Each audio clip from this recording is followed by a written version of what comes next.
లేవీకాండం 14వ అధ్యాయము 2వ వచనం నుంచి 9వ వచనం వరకు త్వరగా చదవండి మాటలు.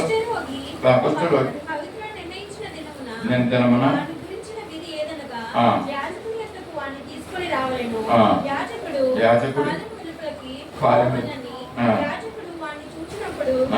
కుష్ఠుడి బాగుపడి కుష్ఠరోగిని విడిచిన ఎడల యాజకుడు పవిత్రత పొందగోరు వారి కొరకు సజీవమైన 2 పవిత్ర పక్షులను, దేవదారు కర్రను, రక్తవర్ణము గల నూలును, హిస్సోపును తెమ్మని ఆజ్ఞాపింపవలెను. అప్పుడు యాజకుడు పాలు నీటిపైని మట్టి పాత్రలో ఆ పక్షులలో ఒక దాన్ని చంపని ఆజ్ఞాపించి సజీవమైన పక్షిని, ఆ దేవదారు కర్రను, రక్తవర్ణము గల నూలును, హిస్సోపును తీసుకొని పాలు నీటిపైన చంపిన పక్షి రక్తంలో వాటిని సజీవమైన పక్షిని ముంచి కుష్టి విషయంలో పవిత్రత పొందకూరు వాడి మీద 7 మార్లు ప్రోక్షించి వాడు పవిత్రుడని నిర్ణయించి. చాలండి, ఇక్కడ 7 మార్లు ప్రోక్షించి అతను ఆ కుష్ఠరోగి పవిత్రుడని నిర్ణయిస్తాడు. ఎవరో యాజకుడు అండి. యాజకుడు ఒక కుష్ఠరోగి వ్యాధి పోయిన తర్వాత దాన్ని అతను స్వస్థతతో ఉన్నాడనేసి, కుష్ఠరోగం పోయిందని నిర్ధారించేవాడు ఎవరంటే యాజకుడు అనమాట. అతన్ని మరి పాళెం వెలుపటికి తీసుకెళ్ళాలి. యాజకుడు కూడా పాళెం వెలుపలికి వెళ్ళి ఆ కుష్ఠరోగిని పరీక్ష చేసిన తర్వాత అతను కుష్ఠ అంతా పోయిందని తెలిసిన తర్వాత ఆ వ్యాధి పోయిన వ్యక్తి ఏం చేస్తాడంటే ఒక బలి నడిపించాలండి. 2 పవిత్రమైన పక్షులను తీసుకురావాలి. దాంట్లో ఒక పక్షిని చంపి ఆ రక్తాన్ని ఆ కుష్ఠ వ్యాధి పోయిన వ్యక్తి మీద ప్రోక్షించి, ఈ యొక్క కుష్ఠ వ్యాధి పోయినటువంటి వ్యక్తి స్వస్థత పొందాడు, పవిత్రుడని ఆ యాజకుడు నిర్ధారించాలంటాడు. ఎన్ని మారుల రక్తాన్ని అంటే 7 మారుల రక్తాన్ని ఆ కుష్ఠ వ్యాధి పోయినటువంటి వ్యక్తి మీద ప్రోక్షించాలంటాడు. 7 మారులు ప్రోక్షించడం దేవుడు పెట్టిన కట్టడ. ఇది చూసాం కదండి. కుష్ఠవ్యాధి స్వస్థత పొందిన తర్వాత అతను పవిత్రుడయ్యి మరి మళ్ళా పాడడం లోపలికి రావాలంటే ఆ యొక్క పవిత్రమైన పక్షి యొక్క రక్తాన్ని చిందించి మరి ఆ రక్తాన్ని 7 మారులు ఆ యొక్క కుష్ఠవ్యాధి పోయినటువంటి వ్యక్తి మీద ప్రోక్షించిన తర్వాత మాత్రమే అతడు మరి పవిత్రుడవుతాడు. అతన్ని పాళ్యంలో తీసుకుని వచ్చి సంఘంలో కలుపుతున్నట్లుగా మనము చూస్తూ ఉంటున్నాం కదండి. 7 మారులు ఆ యొక్క రక్తాన్ని ప్రోక్షించే విధం.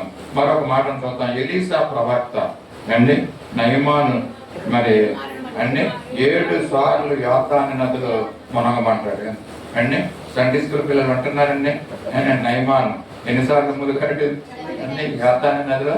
7 మార్లు ములిగాడు. ఎలా ములిగాడు? బుడబుడమని ములిగాడు. మర్చిపోయారా మాట కదండి. 7 మార్లు ములిగాడు యోర్దాను నదులు. ఎలీసా మాటకి మాట రాజుల 2వ గ్రంథం 5వ అధ్యాయము 10వ వచనంలో మనం చూస్తున్నాం. మనం ఎలీసాకు తెలుసండి 7 మార్లు మునగమని చెప్తాడండి. ఎలీసా యోర్దాను నదికి పోయి 7 మార్లు స్నానం చేయి. అది 7 సంఖ్య సంపూర్ణం కనుక ఇది ఎలీసాకు తెలిసిన కనుక మరి ఆ యొక్క నయమాన్ని 7 మార్లు ఆ యొక్క యోర్దాను నదిలో మునిగితే స్వస్థత వస్తుందని తెలియజేశారు కదండి. అలాగే మరొక మాటను మనం చూద్దాము. దీప వృక్షానికి 7 కొమ్మలు ఉంటాయంట కదా. ఇది కూడా అయ్యగా చెప్పిన మాట. ఆ యొక్క 7 కొమ్మలు దీపవృక్షం కాండం మధ్యలో కాండం ఉంటుంది. ఆ కాండానికి యువతల పక్క 3 కొమ్మలు, యువతల పక్కన 3 కొమ్మలు, 6 మధ్యలో ఈ కాండంతో 7 కొమ్మలు దీపవృక్షానికి ఉండడం మనకు. దీన్ని కూడా లేవీకాండం 35వ అధ్యాయం 25వ అధ్యాయము 35వ వచనంలో మనం చూస్తున్నాం. 7 దీపములు అండి.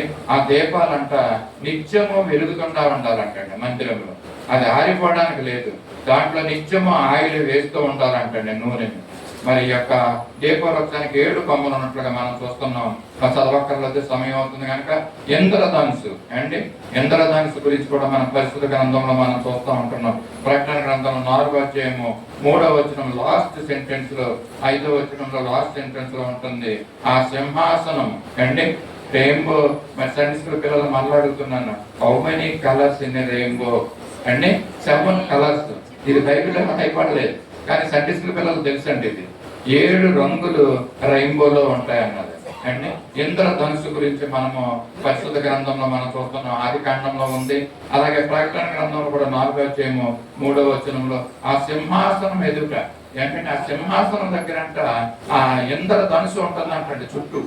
అంటే ఆ ఇంద్రధనుసు దగ్గర ఆ సింహాసనం ఎదుట 7 దీపములు ప్రజ్వలిస్తూ ఉంటాయంటే ప్రకటన గ్రంథం 14వ అధ్యాయము ప్రకటన గ్రంథం 4వ అధ్యాయం 3వ వచనంలో ఈ మాటలు ఆసీనుడైంది వాడు సృష్టికి సూర్యకాంతి పద్మరాగంగా పోలిన వాడు ప్రగతమూలై ప్రకాశించు ఇంద్రధనుసు సింహాసనమును ఆవరించి ఉన్నది.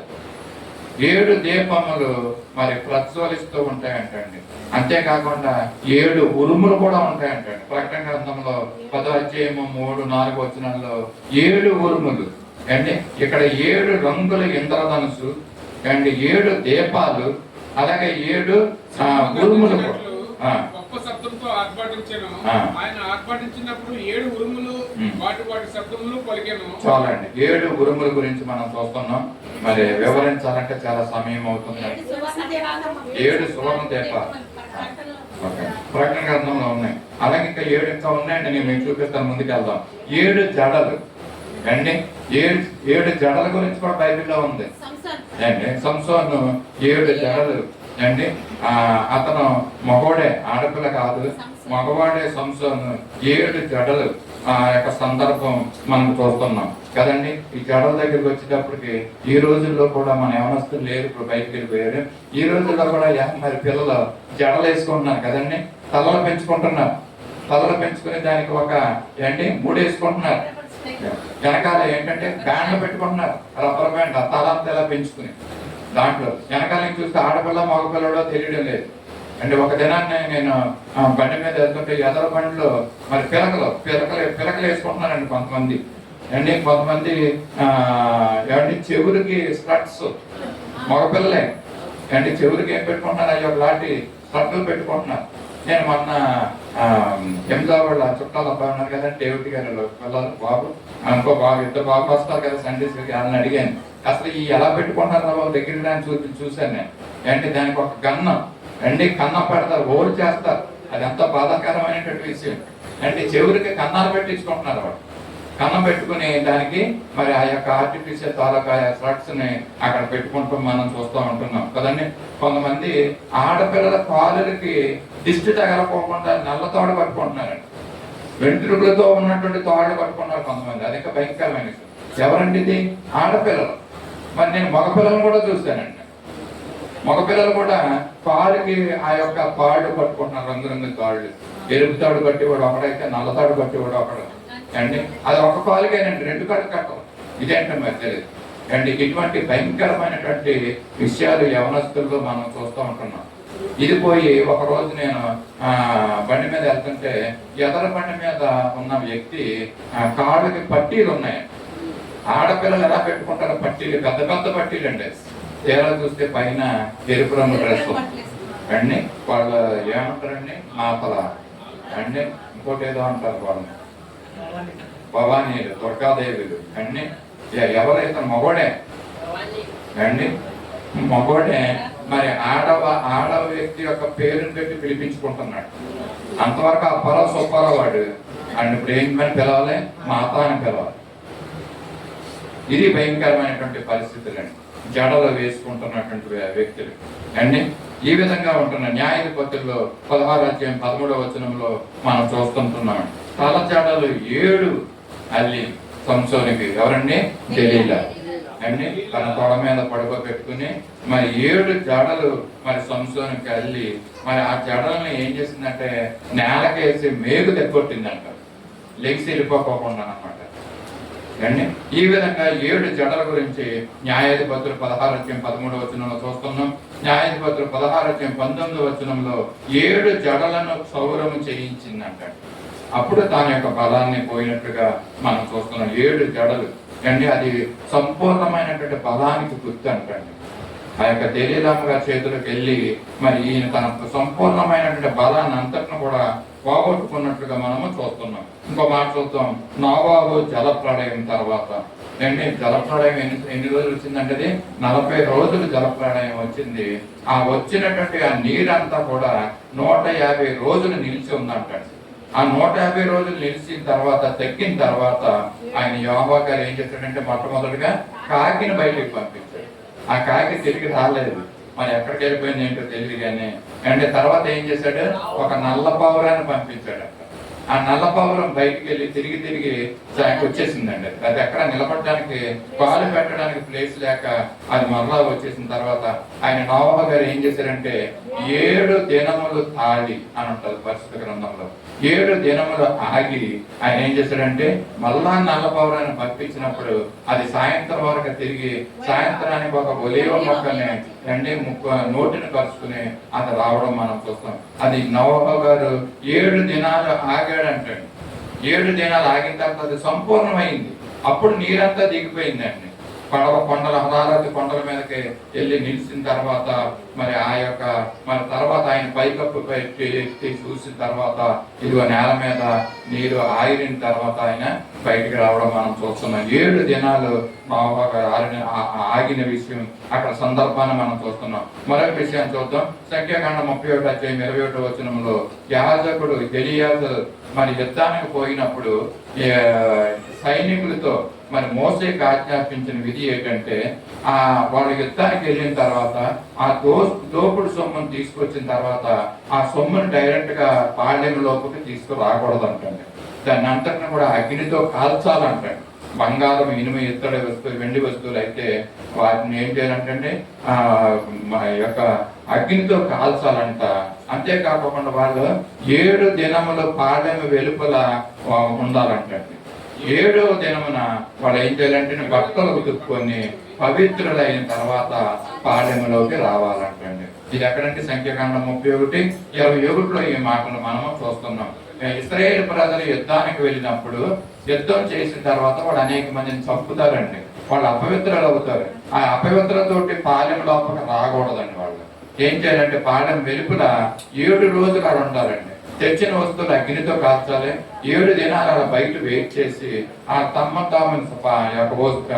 వస్త్రాలను ఉతుక్కొని పవిత్రులై 7వ దినం తర్వాత వాళ్ళ పాళ్యంలోనికి రావాలనేసి విషయాన్ని మనం చూస్తున్నాం. ఇప్పుడు ప్రకటన గ్రంథంలో ఉన్న 7 సంఖ్యతో ఉన్నటువంటి విషయాన్ని మనము త్వరగా చూసి ముగింపులోకి వెళ్దాం.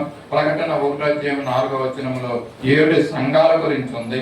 అలాగే 2వ మాట 1:13 7 సువర్ణ దీపాలు ఉన్నాయండి.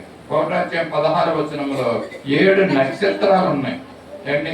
3:1 7 ఆత్మలు ఉన్నాయి. అలాగే 5:1 7 ముద్రలు ఉన్నాయండి అక్కడ. అలాగే 8:12 7 దూతలు 7 బోరలు ఉన్నాయండి. అలాగే 16:1 7 పాత్రలు ఉన్నాయండి. 5:6 గొర్రె పిల్లకు 7 కొమ్ములు ఉన్నాయి, 7 కన్నులు ఉన్నాయంట. 7 విషయం మీద ప్రకటన గ్రంథంలో ఇన్ని విషయాలు మనము చూస్తూ ఉంటున్నాం కదండి. 7 సువర్ణ దింపాలు, 7 సంఘాలు, 7 నక్షత్రాలు, 7 ఆత్మలు, 7 ముద్రలు, 7 దూతలు, 7 బోరలు, 7 పాత్రలు, గొర్రె పిల్లకు 7 కొమ్ములు, 7 కన్నులు కూడా ఉన్నాయి అండి. అన్ని విషయాలు మనం చూస్తున్నాం. ఆఖరుగా దావీదు దినానికి ఎన్ని మారులు దేవుణ్ణి స్తుతించాడంటే 7 మారులు దేవుణ్ణి స్తుతించాడంటండి కదా. అలాగే రూతు కుమారుని కన్న తర్వాత అక్కడ వారు నయోమి బంధువులు నయోమి దగ్గరికి వచ్చి ఏమన్నారంటే ఇదిగో రూతు గ్రంథం 4:15 ఈ మాటను మనం చూస్తున్నాం. ఏమన్నారంటే ఇదిగో 7 కుమారుల కంటే నీకు ఎక్కువగానున్న ఇతనిని కన్నది రూతు. నీ కోడలు మరి కన్నటువంటి కుమారుడు లేక రూతే కోడలు 7 కంటే ఎక్కువైనటువంటి వ్యక్తిగా మరి నయోమి యొక్క బంధువులు నయోమితో చెప్పడం ఈ మాటను మనం చూస్తున్నాం 7వ సంఖ్య గురించి అండి. అంతేకాకుండా అపోస్తులు వారి పరిచర్య ఎక్కువైపోయినప్పుడు వాళ్ళు ఏం చేశారంటే అక్కడక్కడ పరిచారకుల్ని నియమించారంటండి. వాళ్ళు నియమించినప్పుడు వాళ్ళు ఎంతమంది నియమించారంటే అపోస్తుల కార్యము 6:3 ఈ మాటను చూస్తూ ఉంటున్నాం. కాబట్టి సహోదరులారా ఆత్మతోనూ జ్ఞానముతోను నిండుకొన్న మంచి పేరు పొందిన 7 మనుషులను విశ్వాసులను పరిచారకులుగా మీలో ఏర్పరచుకోమంటున్నారండి. ఈ వాక్యానికి అర్థం ఏంటంటే అపోస్తలులు 12 మంది చేస్తున్నటువంటి సువార్త పరిచర్య మరీ ఎక్కువైందనమాట. అంటే స్వాత విస్తారం అనమాట. పోయేవారు తక్కువ అన్నట్లుగా ఇక్కడ ఏమైందంటే పరిచర్య చేసే పరిచారకులు తక్కువైపోయారు. అపోస్తలులు 12 మంది సేవ పరిచర్య విస్తారంగా ఉందండి అక్కడ. అలాంటప్పుడు వాళ్ళు ఏం చేశారంటే ఒక 7 మంచి వారిని వాళ్ళు అక్కడ ఏర్పరచుకున్నట్లుగా మేము చూస్తున్నాం. అంటే మంచివారు అంటే సంఘములో మంచిగా ఉన్నటువంటి వారు, మంచి పేరు పొందినటువంటి వారు, మంచి వ్యక్తిత్వం కలిగినటువంటి వారిని దేవుడు ఏం చేస్తాడంటే పరిచారకులుగా ఎన్నుకుంటాడు. ఇది ఇక్కడ సాదృశ్యం అండి. అపోస్తలులు 7 మరి పరిచారకులుగా ఎన్నుకున్నట్టు వాళ్ళు మంచివారు అంటండి, విశ్వాసాలు అంట. ఇదిగో ఈ దినాల్లో సంఘాల్లో సార్వత్రిక సంఘాల్లో మంచివారు పొదువైపోతున్నారు అండ్ విశ్వాసాలు అని చెప్పుకునే వారు ఉన్నారు చాలా మంది అండి. The goodness and the faithfulness అని అంటారు అండి. గుడ్నెస్ అండ్ మంచితనము, ఫెయిత్ఫుల్నెస్ అంటే విశ్వసనీయత అండి. ఫెయిత్ అంటే విశ్వాసము, ఫెయిత్ఫుల్నెస్ అంటే విశ్వసనీయత. ఈ దినాల్లో సంఘాల్లో కావాల్సింది ఏంటంటే గుడ్నెస్, మంచితనం కావాలండి. ఎంతమంది మంచితనంగా జీవించగలుగుతున్నారు అంటే ఎంతమంది విశ్వసనీయతను చూపించగలుగుతున్నారు. విశ్వసనీయత అంటే కృతజ్ఞత. ఇతరుల పట్ల మనం మంచితనం చూపించగలుగుతున్నామా, మనం మంచిగా జీవించగలుగుతున్నామా, ఇతరుల చేత వీళ్ళ మంచివారు అని చెప్పించుకోగలుగుతున్నామా, ఏమని చెప్పించుకుంటున్నాం ఈ యొక్క దినాల్లో? ఇదిగో అపోస్తలులు 7 మంచివారిని సంఘంలో నిలబెట్టుకున్నాడండి. వారి ద్వారా పరిచర్య చేయించాడు చుట్టుపక్కల గ్రామాల్లో. ఇదిగో ఈ దినాన్ని దేవుడు మనతో మాట్లాడుతున్నాడు. మనలో ఆ విధంగా ఏర్పరచబడాలంటే, ఒక పరిచారకుడిగా ఏర్పరచబడాలంటే నువ్వు అనేక మంది చేత మంచివాడు అనిపించుకోవాలి, మంచివాడిగా జీవించాలి, నువ్వు విశ్వాసగా ఉండాలి, విశ్వసనీయతను చూపించాలి, ఇతరుల పట్ల కృతజ్ఞత కలిగి ఉండాలి. Goodness and the faithfulness and ఈ విధంగా ఉన్న వారిని దేవుడు ఒక సేవకులుగా పరిచారకులుగా ఎన్నుకుంటాడనే విషయాన్ని తెలియజేస్తున్నాను. మగ్దలైన మరియ అండి, ఆమెలో ఎన్ని దయ్యాలు ఉన్నాయండి? 7 దయ్యాలు ఉన్నాయి. యేసు ప్రభు చేత 7 దయ్యాలని వెళ్ళగొట్టబడినటువంటి మగ్దలైన మరియ. లోకాసు వార్త 8వ అధ్యాయము 2వ వచనంలో మాటలు మనం చూస్తున్నాం. 1-2 రెఫరెన్స్లు ఉన్నాయని చెప్పేసి నేను ముగిస్తాను. ఎరుకో గోడలో పడగొట్టడానికి అండి ఎన్ని రోజులు వాళ్ళు తిరిగారంటే ఆ ఎరుకో పట్టణం చుట్టూ అండి మొదటగా 6 రోజులు తిరిగారంట చుట్టూను. 7వ రోజు ఇందాక చెప్పాను కదండి, యాజకులు ఏం చేశారంటే బోరలు ఊదారంట. అంటే బోరలు ఊదుతూ మరి 7వ దినం తిరిగినప్పుడు ఆ ఎరుకో గోడలు పడగొట్టబడ్డాయంటండి. 7 దినాలు వాళ్ళు ఎరుకో గోడ చుట్టూ తిరిగినట్లుగా మనం చూస్తున్నాం అండి. యోసువ 6:4 ఈ మాటలు మనం చూస్తున్నాం. 7వ దినమున 7 మారులు పట్టణం చుట్టూ తిరుగుతుండగా ఆ పట్టణం యొక్క గోడలు పడిపోయి అన్నాడు. 6 దినాలు ప్రజలు తిరిగారు. 7వ దినమున యాజకులు మరి యాజకులతో కలిసి కూరలు పట్టుకుని కూరలు ఊత్తూ ఆ ఎరుక గోడ చుట్టూ తిరుగుతున్నప్పుడు మరి 7వ రోజు ఆ యొక్క 7 మారులు ఆ 7వ దినాన తిరిగారంటండి. తిరిగినప్పుడు ఎరుక గోడలు పట్టణం ప్రాకారము కూలిపోయిందంటండి అండి. ఈ విషయాన్ని మనం చూస్తున్నాం కదా.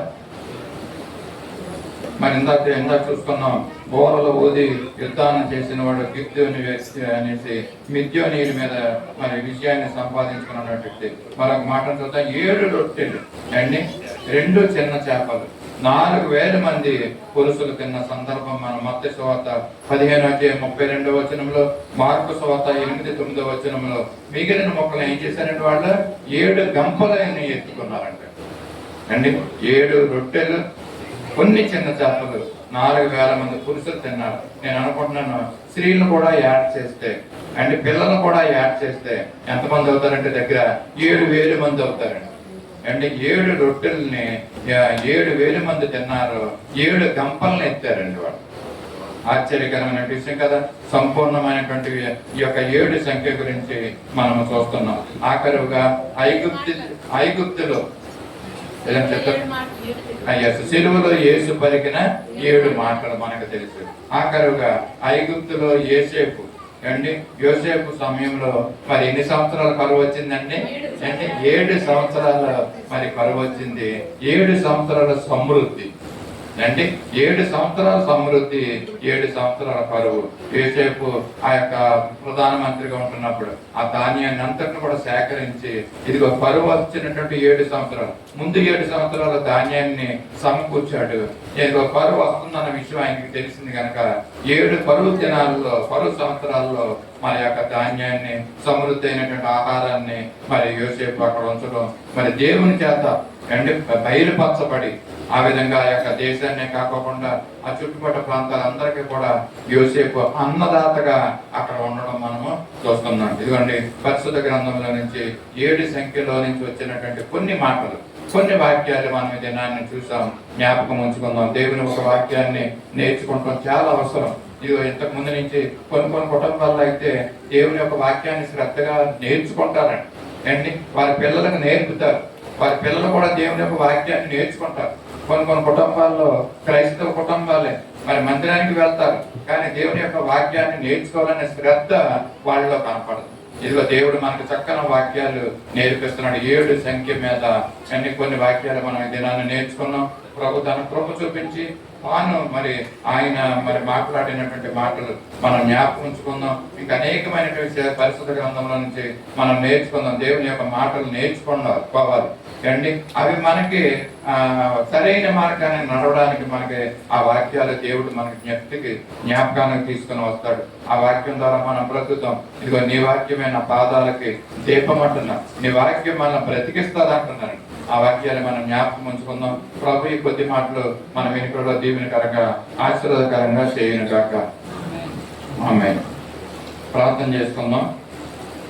మరి దినాన్ని పేటర్ గారు మరి పెండ్లి రోజు, వీళ్ళమ్మ గారి పెండ్లి రోజు సందర్భంగా స్వీట్స్ మరి స్పాన్సర్ చేశారండి. 22వ తారీఖు పెళ్లి రోజు సందర్భంగా ఈ దినాన్ని స్వీట్ వాళ్ళు స్పాన్సర్ చేస్తున్నారు. దేవుడు వారిని వారి యొక్క దాంపత్య జీవితాన్ని కుటుంబాన్ని బాగా దీవించి ఆశీర్వదించను కాక ఆమేన్. ప్రార్థన చేసుకుందాం, కళ్ళు మూసుకుందాం. మహాపరిశుద్ధులైన సర్వశక్తి కృపానిధి కరుణా సంపన్న కృపణ మా దేవ, నీ పరిశుద్ధ పాదాల వందనాలు స్తుతులు స్తోత్రాలు చెల్లించుకుంటున్నాం. అతన్ని ఇంతవరకు మా తోడండి మా యొక్క కార్యక్రమం అంతటినీ మీ యొక్క మహిమార్థమే మీరు నడిపించుకున్నందుకు మీకు స్తోత్రాలు వందనాలు. అంతేకాకుండా చక్కని మాటలు మాకు వివరించారు.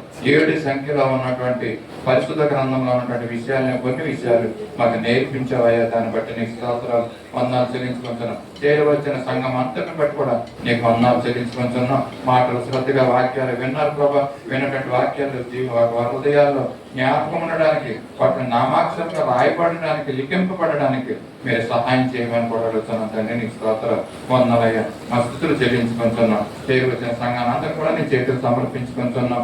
మా ప్రభాని స్థుతులు స్తోత్రాలు చెల్లించుకుంటున్న కార్యక్రమం అంతటా మీరు ఉన్నారు, మయం పొందారు. ఇచ్చిన శ్రేష్టమైన ఈ మంచి సమయాన్ని బట్టి కూడా నీ కృతజ్ఞతాస్తుతులు స్తోత్రాలు చెల్లించుకుంటున్నాం. మళ్ళా తిరిగి సాయంకాల సమయంలో మందిరంలో మేమందరం కూడా సమావేశమై ప్రభా నేను స్థుతించి, నేను ఆరాధించి, నేను మయంపరిచే వరకు నీ కృపా క్షేమాలు మాతో ఉంచమని కూడా ఈ కొద్ది మా కొరకే తిరిగి రానున్నా నజరేయుడైన యేసయ్య పరిశుద్ధ నామములో అడిగి వేడుకొంచున్నాం తండ్రి. ఆమేన్ ఆమేన్. అందరూ లేచి నిలబడదాం. పరలోక ప్రార్థన ఆశీర్వాదంతో సెలవు. పరలోకముందున్న మా తండ్రి, నీ నామం పరిశుద్ధపరచుకొని కాక, నీ రాజ్యం వచ్చిన కాక, నీ చిత్తం పరలోకమందు నెరవేర్చున్నట్టు భూమి అందు నెరవేరును కాక, మాకు కావాల్సిన అందిన ఆహారం నేడు మాకు దయచేయండి. మా రుణస్తులు క్షమించిన ప్రకారం మా రుణాలను క్షమించండి. మమ్మల్ని సోదరులకు తేకాకి నేడు తప్పించండి. ఎందుకంటే రాజ్యము, బలము, మహిమ నిరంతరము నీవన్నావు తండ్రి. ఆమేన్. తొట్టిల్లకుండా మనల్ని కాపాడుటకును, తన మహిమ ఎదుట ఆనందంతో మనల్ని నిర్దోషులుగా నిలవబెట్టుటకును శక్తిగల మన రక్షకుడైన అద్వితీయ దేవుని దివ్యమైన ప్రేమ, మన ప్రభువుల రక్షకుడైన యేసుక్రీస్తు యొక్క కృప, పరిశుద్ధాత్మని యొక్క అన్యోన్య సహవాసము, తలల వంచిన మనందరికీ సత్య సువార్త సహవాసమునకు, సార్వత్రిక సంగమునకు ఇప్పుడు ఎల్లప్పుడూ సదాకాలం తోడండి నడిపించును గాక. ఆమేన్.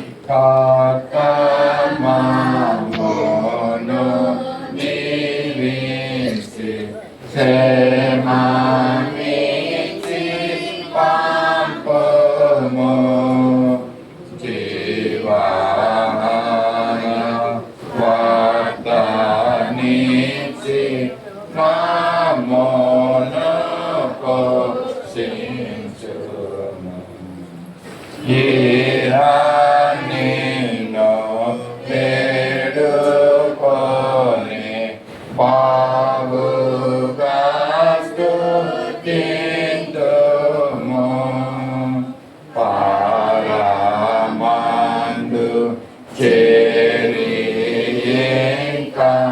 స్తోత్రము చెల్లింతుము. ఆమేన్. అందరికీ వందనాలండి.